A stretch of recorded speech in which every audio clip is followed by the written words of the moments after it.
प्रकाशित वाक्य 19 अध्याय का 7 से 9 तक। आओ हम आनंदित और मगन हों और उसकी स्तुति करें, क्योंकि मेमने का विवाह आ पहुंचा है और उसकी दुल्हन ने अपने आप को तैयार कर लिया है। उसको शुद्ध और चमकदार महीन मलमल पहनने का अधिकार दिया गया, क्योंकि उस महीन मलमल का अर्थ पवित्र लोगों के धर्म के काम है। तब स्वर्गदूत ने मुझसे कहा, यह लिख कि धन्य है वे जो मेमने के विवाह के भोज में बुलाए गए हैं। फिर उसने मुझसे कहा, ये वचन परमेश्वर के सत्य वचन हैं। मेमने का विवाह आ पहुंचा है। एक आनंद का उद्घोष है, जिस दिन का युगों से इंतजार है, जिसके लिए सृष्टि को बनाया गया, जिसके लिए इंसान को बनाया गया, जिसके लिए यीशु ने क्रूस पर आकर अपनी जान दी, जिसके लिए पेंतेकुस्त आया। मतलब एक ही परमेश्वर का उद्देश्य था कि परमेश्वर के समान, परमेश्वर की स्वरूप में, उसके डील डोलता में कुछ लोग तैयार हो जाएं। इसलिए मिट्टी को हाथ में लिया था। निश्चय है कि बहुत लोग नरक में चले गए, लेकिन जिस उद्देश्य के लिए परमेश्वर ने इंसान को बनाया था, सृष्टि को बनाया था, वो क्या था? कलीसिया है वो उद्देश्य है, मेमने की दुल्हन है वो उद्देश्य है। तो इसलिए आओ हम आनंदित और मगन हों और उसकी स्तुति करें, क्योंकि मेमने का विवाह आ पहुंचा है। और महत्वपूर्ण बात यह है, उसकी दुल्हन ने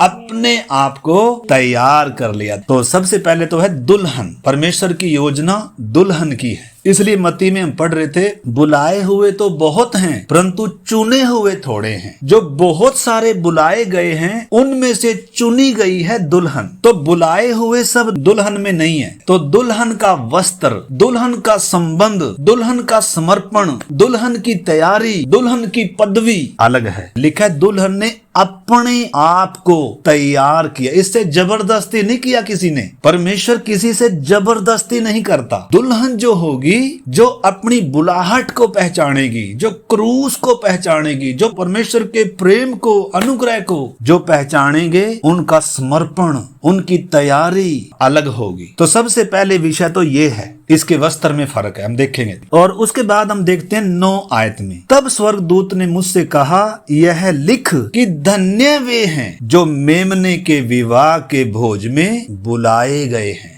मैंने कहा बुलाए हुए तो बहुत हैं, परंतु चुने हुए थोड़े हैं। हमने उस विवाह के भोज का विषय पढ़ा था, मत्ती 22 अध्याय में हम पढ़ रहे थे। परमेश्वर सबको अवसर दे रहा है, मौका दे रहा है। तो हम देख रहे थे सबसे पहले अवसर इजराइल को था। उन्होंने उसको ठुकरा दिया, उन्होंने आना नहीं चाहा, उसके नबियों को मारा और उपेक्षा कर कर अपने काम, बिजनेस, व्यापार में जैसे आज भी ज्यादातर करते हैं। और फिर हम देख रहे थे उस राजा को क्रोध आया, उसने क्या किया? उनके नगर को फूंक दिया। इजराइल 70 एडी में पूरा फूंक दिया गया। उस इजरायलियों का नगर, जो उधर मंदिर था, वो सब फूंक दिया गया। और इजरायली अभी 1948 में आकर फिर से बसे हैं। उन्होंने अभी तक भी उस संदेश को, उस सुसमाचार को, उस मसीहा को अभी तक उन्होंने स्वीकार किया नहीं है। उनकी बुद्धि आज भी क्या पड़ी हुई है? बंद पड़ी हुई है। लेकिन फिर हम देख रहे थे, राजा ने कहा विवाह का भोज तो तैयार है, लेकिन जो योग्य लोग थे उन्होंने उपेक्षा कर दिया, वो योग्य नहीं ठहरे। इसलिए तुम जाओ, सड़कों पर जाओ, क्या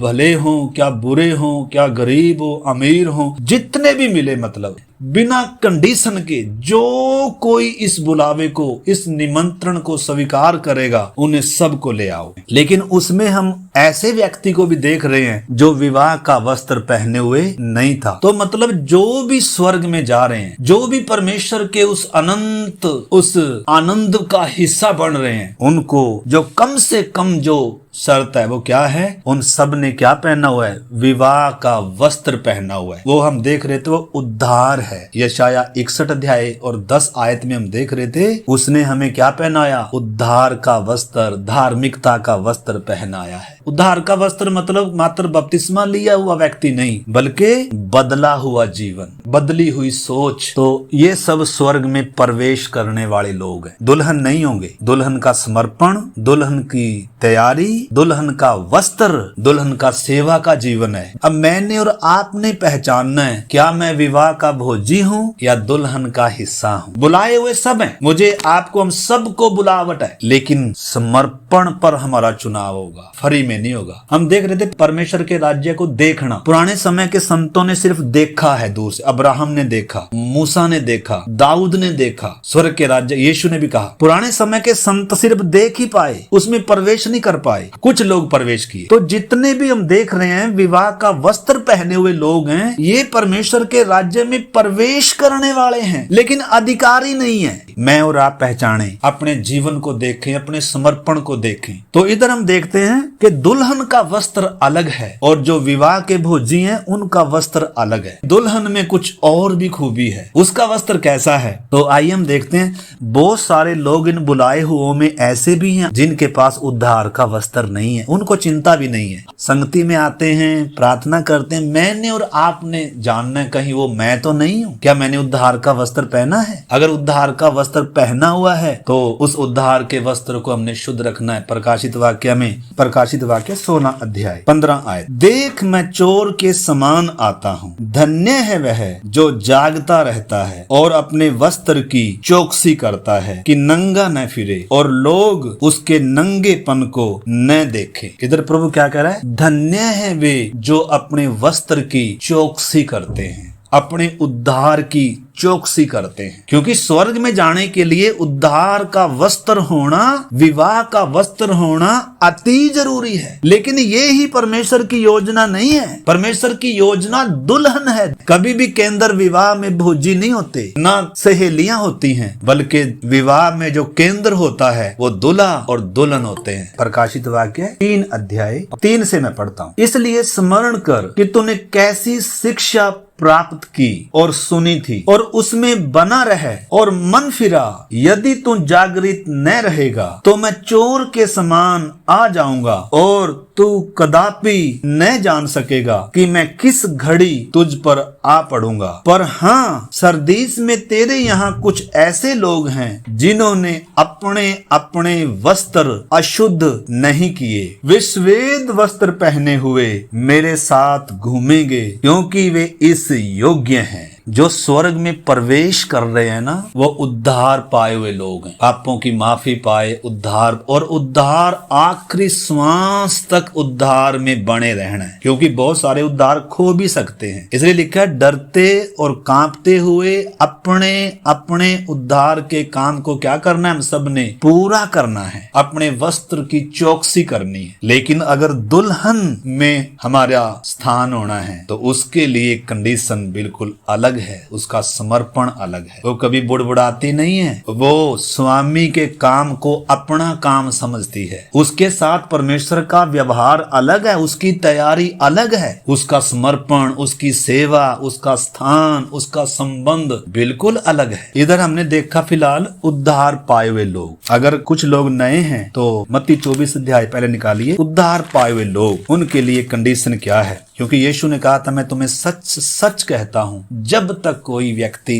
जल और आत्मा से ना जन्मे वो स्वर्ग के राज्य में प्रवेश नहीं कर सकता। जल और आत्मा से जन्म लेने का मतलब है नए सिरे से जन्म पाना, उद्धार पाना। लेकिन ये सिर्फ स्वर्ग के राज्य में प्रवेश किए हैं, अधिकारी नहीं है। तो 22 अध्याय का हमने पढ़ा था, 11, 12, 13 वचन में पढ़ता हूँ एक बार फिर से। जब राजा अतिथियों को देखने भीतर आया तो उसने वहाँ एक मनुष्य को देखा जो विवाह का वस्त्र पहने हुए न था। उसने उससे पूछा, हे मित्र, तू विवाह का वस्त्र पहने बिना यहाँ क्यों आ गया? मतलब उद्धार के बिना, बपतिस्मा, उद्धार, बदले हुए जीवन के बिना कोई स्वर्ग में प्रवेश नहीं करेगा। और इसके लिए हर व्यक्ति को परमेश्वर ने अवसर दिए हैं, सबके पास पर्याप्त अवसर दिए। इसलिए लिखा है अवसर को बहुमूल्य समझो। हमें हर दिन परमेश्वर अवसर दे रहा है ताकि हम उद्धार पाएं, अपने उद्धार के काम को पूरा करें, अपने उद्धार के वस्त्रों की चौकसी करें। तो ये भी सच है कि बहुत सारे लोग हैं जिनके पास उद्धार का वस्त्र नहीं है, उनको इसकी जरूरत भी फील नहीं होती है। कहीं मैं तो नहीं हूँ, कहीं आप तो नहीं है। हमने उस चीज को जांचना है मेरे प्यारे भाई बहन। और क्या कह रहा है, उस व्यक्ति का मुंह क्या हो गया, बंद हो गया। इसको अवसर मिला था लेकिन इसने अवसर को खो दिया। ये विश्वासियों के बीच में ही था, संगति में आता है, प्रार्थना करता है, बाइबल पढ़ता है, हो सकता है प्रभु भोज भी लेता हो सकता है बपतिस्मा भी लिया हो। जरूरी नहीं है बपतिस्मा लेने वाले का नया जन्म हुआ। हम अपने अपने जीवन को जांचने, मेरा परमेश्वर के साथ संबंध कैसा है। 13 आयत में लिखा है, तब राजा ने सेवकों से कहा,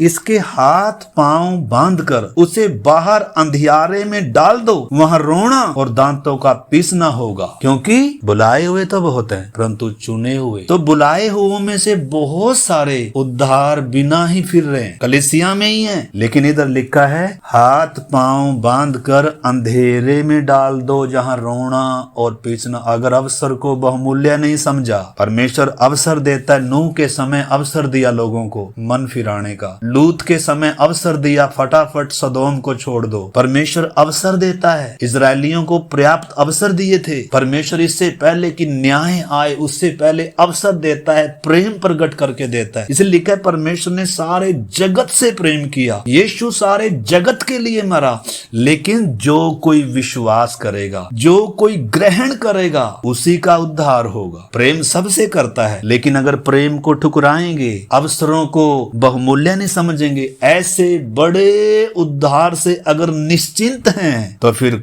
बचने का कोई रास्ता नहीं है। अंधकार किस चीज को दर्शाता है? अंधकार परमेश्वर के न्याय को दर्शाता है, जहां रोना और दांतों का पीसना होगा अनंत काल के लिए। परमेश्वर की योजना का जो भाग नहीं बने। परमेश्वर की एक योजना थी, लेकिन उन्होंने परमेश्वर की योजना को जरूरी ही नहीं समझा। उनके लिए बिजनेस जरूरी था, उनके लिए काम जरूरी था, उनके लिए शरीर के संबंध जरूरी थे, उनके लिए नौकरी जरूरी थी, उद्धार जरूरी नहीं था, परमेश्वर के साथ का संबंध जरूरी नहीं था। बहुत सारी भीड़ ऐसे भी हैं। कहीं मैं तो उस बड़ी भीड़ का हिस्सा नहीं होगा। प्रभु कहेगा, क्योंकि प्रभु ने कहा, हर कोई जो मुझे प्रभु प्रभु कहता है स्वर्ग के राज्य में प्रवेश नहीं करेगा। प्रवेश कौन करेंगे? जिन्होंने विवाह का वस्त्र पहना। तो ये तो है उद्धार की कंडीशन। अब हम देखते हैं उद्धार पाए हुए लोगों में से परमेश्वर दुल्हन, जैसे कई बार आपने पढ़ा होगा, सुना होगा, अब्राहम जब अपने पुत्र की दुल्हन के लिए एलियाजर को भेज रहा है, कसम खिलाकर भेज रहा है कि मेरे पुत्र के लिए कनानियों की लड़कियों में से नहीं लाना, अन्य जातियों में से नहीं लाना। किस में से आएगी? मेरे कुटुंबियों में से, यानी कि विश्वासियों में से ही आएगी। लेकिन कौन होगी? जिसे मैं ये कहूंगा मुझे पानी पिला, और वो खुद कहेगी ले तू भी पी ले, और तेरे बाद मैं तेरे ऊंटों को भी तब तक भर भर कर पिलाऊंगी जब तक वो छक ना जाएं। यह है समर्पण दुल्हन का। इसको बोल बोल कर सारे काम कराने की जरूरत नहीं है, जैसे आज है हमारे साथ। उसको फिर बुलाहट मालूम ही नहीं है, उसको फिर क्रूस मालूम ही नहीं है, उसको फिर परमेश्वर का प्रेम मालूम ही नहीं है। जिसको बोलना पड़ता है प्रार्थना कर ले, जिसको बोलना पड़ता है वचन पढ़ ले। भाई अभी तेरी बुद्धि खुली नहीं है, अभी तेरी समझ खुली नहीं है, अभी तूने क्रूस को सही रीति से क्या नहीं किया, समझा नहीं है। और अगर समझा नहीं है तो दुल्हन की पदवी, दुल्हन का स्थान ऊंचा है। हम उसमें फिर कभी जाएंगे। रिबेका का जीवन दुल्हन का जीवन है, कलीसिया की छाया है। उसका समर्पण जब हम देखते हैं, अब्राहम के दास के पीछे जा रही है। उसको लेने के लिए इसहाक नहीं आया था, और वो कुछ पाने के लिए ऊंटों को पानी नहीं पिला रही थी। एलियाजर ने उसके हाथों में पहले नहीं कुछ डाल दिया, उसको पहले लालच नहीं दिया कुछ, सिर्फ क्या कहा था, हे परमेश्वर, मेरे स्वामी के पुत्र की जो पत्नी होगी, होने वाली जो दुल्हन होगी, मैं तो सिर्फ उसको ये कहूंगा कि मुझे पानी पिला। बस ये था सबूत, ये था मतलब कंडीशन। और अगर वो सचमुच में होगी तो सबूत होगा, वो खुद कहेगी तू भी पी ले और तेरे साथी भी, और जितने 10 ऊंट साथ हैं, जब तक ये छिक ना जाए तब तक मैं इनको पिलाती रहूंगी। मेहनती है, सुस्त नहीं है, आलसी नहीं है। आलसी लोग परमेश्वर के राज्य में प्रवेश नहीं करेंगे। जो नींद से हारे हुए हैं, जो खाने पीने की बातों से हारे हुए हैं, जो संसार की इच्छा अभिलाषाओं से हारे हुए हैं, जो शैतान की परीक्षाओं से हारे हुए हैं, वो दुल्हन में कभी नहीं होंगे। स्वर्ग में भी होंगे, पता नहीं होंगे कि नहीं। हाँ, ये तो पक्का है, अगर मरते दम तक या यीशु के आगमन तक उद्धार के वस्त्र की अगर चौकसी करेंगे तो उद्धार या स्वर्ग के राज्य में प्रवेश पक्का करेंगे, उस आनंद का हिस्सा हिस्सा हो जाएंगे। लेकिन आइए थोड़ी देर हम दुल्हन का वस्त्र देखते हैं। मेरे साथ आप निकाले भजन सीता 45 अध्याय। पहले दुल्हन को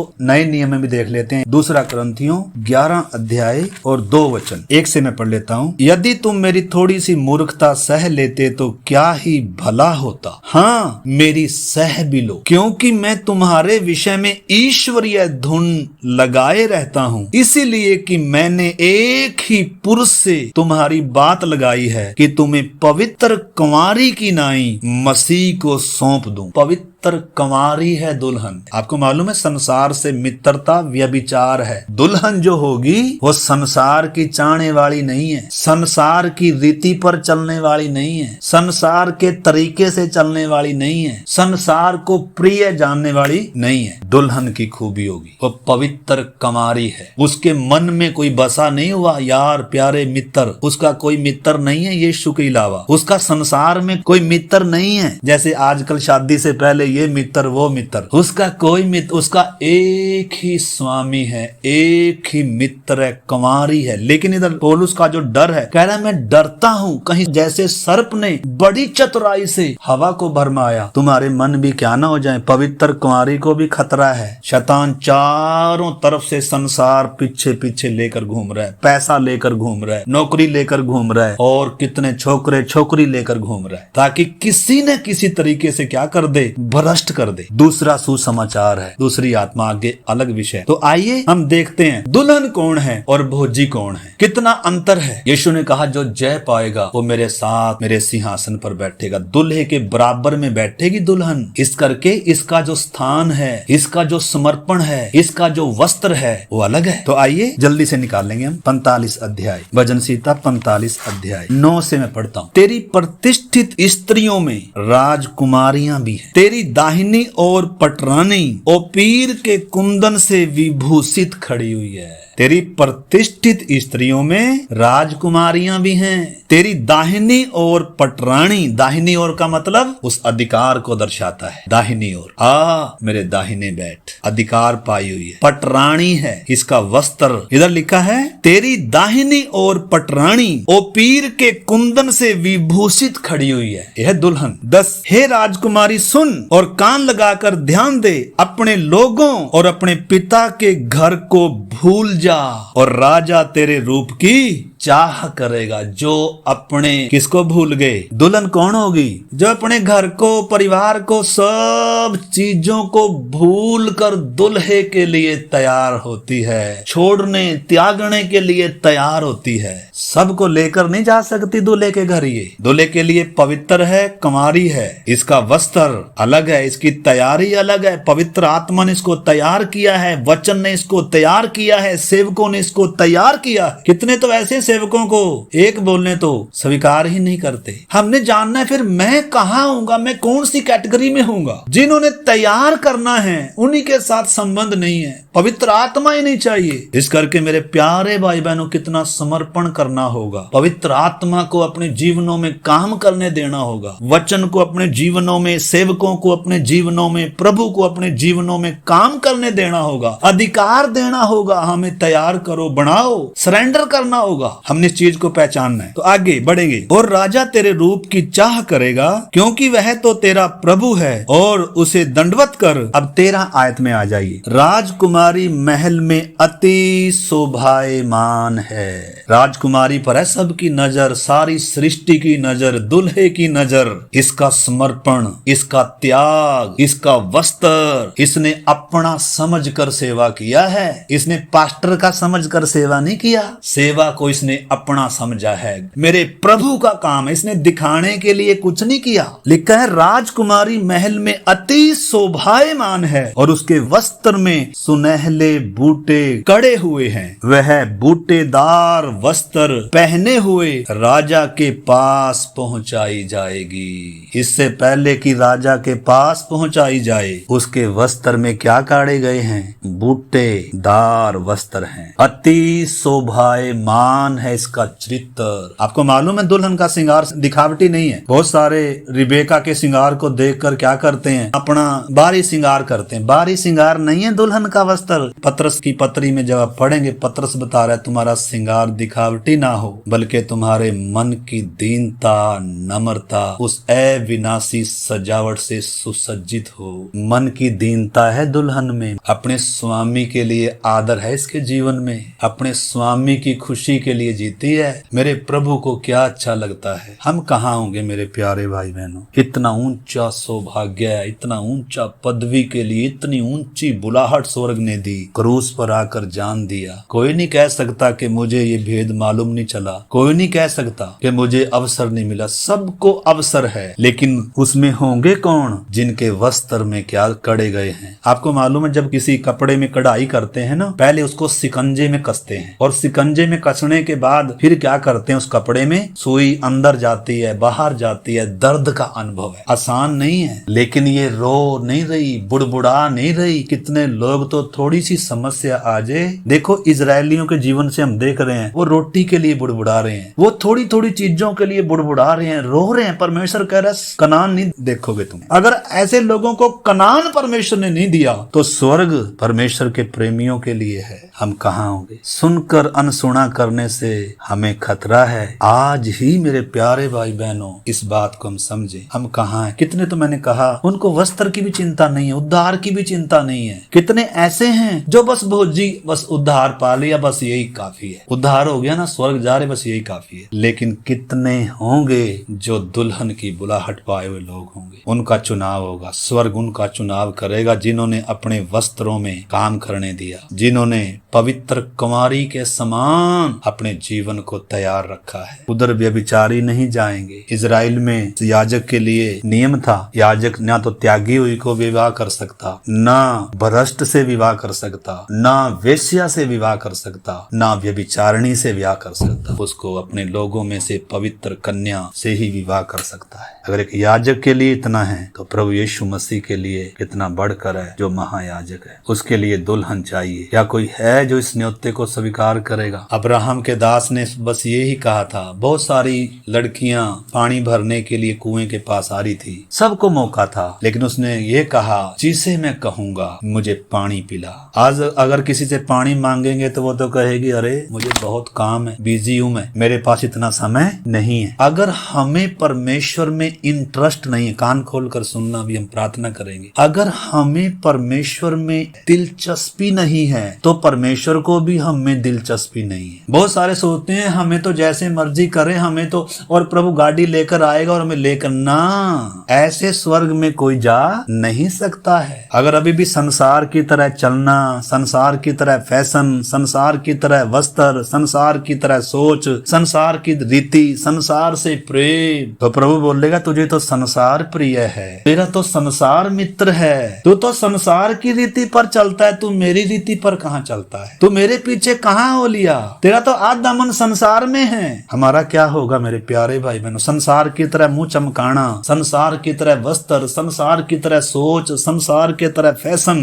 होगा क्या हमारा? कभी सोचा है हमने? ए व्यभिचारिणियों, क्या तुम्हें नहीं मालूम संसार से मित्रता करना तो परमेश्वर से बैर करना है। जो कोई संसार का मित्र होना चाहता है वो अपने आप को परमेश्वर का बैरी बनाता है। इसलिए मेरे प्यारे भाई बहनों, आइए हम प्रार्थना करते हैं। अपने बुलाहट को, अपने समर्पण को, अपने वस्त्र को, अपने काम को पहचाने। क्या यीशु के लिए दुख उठाने की मनसा है? क्या छोटी छोटी बातों के लिए रोते हैं, छोटी छोटी बातों के लिए बुड़बुड़ाते हैं? आइए मेरे प्यारे भाई बहनों, सब आंख बंद करें, प्रार्थना करें। जिनको नींद आई है उन्होंने सोना है। प्रभु जबरदस्ती किसी से नहीं करेगा, लेकिन एक समय आ रहा है, नींद हमेशा के लिए नहीं होगी। शरीर पर मन लगाना तो परमेश्वर से बैर रखने जैसा है। आत्मा पर मन लगाना जीवन और शांति है। हम शरीर के कर्जदार नहीं कि शरीर के अनुसार दिन काटेंगे, क्योंकि शरीर के अनुसार दिन काटेंगे तो पक्का मरेंगे, परंतु आत्मा के द्वारा देह की क्रियाओं को मारेंगे तो जिंदा रहेंगे। आइए इन वचनों की गंभीरता को पहचाने, प्रार्थना करें। हालेलुया, धन्यवाद। सब प्रार्थना करें। अगर आपका मन है तो प्रार्थना कर सकते हैं। अपने समर्पण को चेक करें, अपने वस्त्र को चेक करें। रिबेका को उसके माँ बाप पूछ रहे हैं, क्या तू इस पुरुष के संग जाएगी? वो कह रही है, मैं जाऊंगी। हालेलुया। आइए मेरे प्यारे भाई बहनों, क्या हम स्वर्ग जाने के लिए तैयार हैं? क्या हम अपने प्रभु से मिलने के लिए तैयार हैं? क्या संसार में मन लगाए हुए हैं? हम कहाँ जोड़ रहे हैं? हमारा कहाँ मन लगा हुआ है? हम किसको प्रिय जान रहे हैं, भौतिक दुनिया को या आत्मिक दुनिया को? प्यारे प्रभु जी, इस पवित्र वचन के लिए हम आपको दिल से धन्यवाद करते हैं। मुझे भी और हम सबको प्रभु जी इस वचन के अनुसार इन्हीं दिनों अपने जीवनों को जांचने के लिए, अपने उद्धार को जांचने के लिए हमारी सहायता कर प्रभु जी। ये वचन किसी के लिए भी न्याय का कारण न बने। जब आपका आगमन इतना निकट है, दुनिया की सारे संकेत इसी ओर इशारा कर रहे हैं, प्रभु आप चोर की नाई आने वाले हैं।